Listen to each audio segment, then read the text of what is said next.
আমাদের তিনবারের প্রধানমন্ত্রী যে কখনো ভারতের গোলামি করে নাই, যে কখনো আপোষ করে নাই, এটা বাস্তবতা বলতে হবে। যে মহিলা, আসতে শুনেন, কমন পড়লে আবার সিক্রেট দিয়েন না, শুনেন আমি রিয়েলিটিটা বলি। এই মহিলা যখন এত বিপদে পড়লো, নিজের স্বামী যেখানে থাকতো ওই ঘর থেকে বের করে দেওয়া হইলো, এরপরে কান্নাকাটি করলো, ওনাকে বাড়ির সামনে বালুর ট্রাক ফেলে রাখলো, এই অবস্থায় এই একজন প্রাইম মিনিস্টার তিনবারের তারে 3 কোটি টাকার মামলা দিয়েছে। আমার চেয়ারম্যানরাও তো 3 কোটি টাকার উপরে চুরি করে, আর প্রধানমন্ত্রীর মামলা দিছে 3 কোটি। এটা হইলো মানে এটা তো লেভেল আছে। একজন প্রধানমন্ত্রী চুরি করলে 3000 কোটি টাকা করবো, মানে কোনো কিছু। এই হইল যখন অবস্থা, তখন আমরা কিন্তু কিছুই করতে পারি নাই।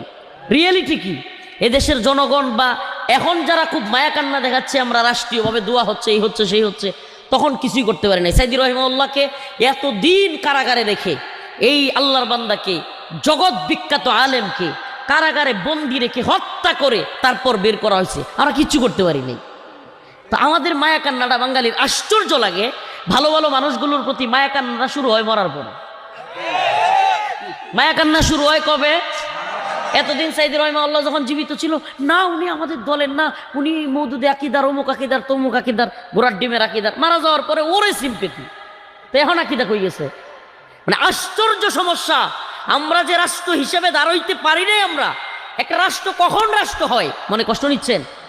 আজকের আলোচনাগুলো আমাকে বলতে হবে, কোরআনের আয়াত থেকে বলবো, আমি আপনাদেরকে একেবারে হাতে কলমে বুঝাইয়া দিব যে আমরা কোথায়, আমাদের ব্যর্থতাটা, আমাদের ঝামেলাটা কোথায়।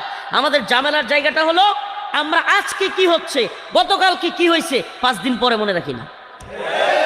আমাদের উপর কত জুলুম নির্যাতন হয়েছে, কত অত্যাচার হয়েছে, এদেশটাকে কি পরিমাণ জুলুম করা হয়েছে, ভারতের কি পরিমাণ গোলামি করা হয়েছে, যে ভারত থেকে আইসা এদেশের সর্বোচ্চ দলগুলোর নেতা কয় যে কি কইছে এটা আমি কইতে পারবো না, কি কইতে পারবো না হেটাও কইতে পারবো না। এগুলা চলে নাই? তাইলে এরা এত গোলামি। আরে ভাই কি আসলে আমরা বাচ্চা পোলাপানের থ্রেট দিলে, বন্দুক ধরলে কিছুক্ষণ পরে ধরে কত রে ভাই যাবাম খেলবাম, এর এত বড় সাহস থাকতে পারে। আর এদের এত বড় বড় দলের লিডার, শায়েক, কত বড় দলের নেতা, এগুলা গোলাম। মানে আবার বই রয়েছে একবারে মগ ডালে, লাথি দে বদমাইশ রে। গোলামি করবি ভারতের আর বাংলাদেশে বইটা শাসন করবি, হইতে পারে না। আল্লাহর গোলামি করতে পারবি, দেশের প্রতি ভালোবাসা থাকবে, হাদির মতো যুবক হইলেও কোটি কোটি মানুষ তার জন্য কান্না করবে। আমি আপনাদেরকে একটা চ্যালেঞ্জ করে কথা বলি, বাংলাদেশে যাদেরকে জনপ্রিয় মানুষ দেখতেছেন, এদের প্রত্যেকেই ভারত বিরোধী। কারণ ভারত বিরোধীরাই হলো আসল দেশপ্রেমী।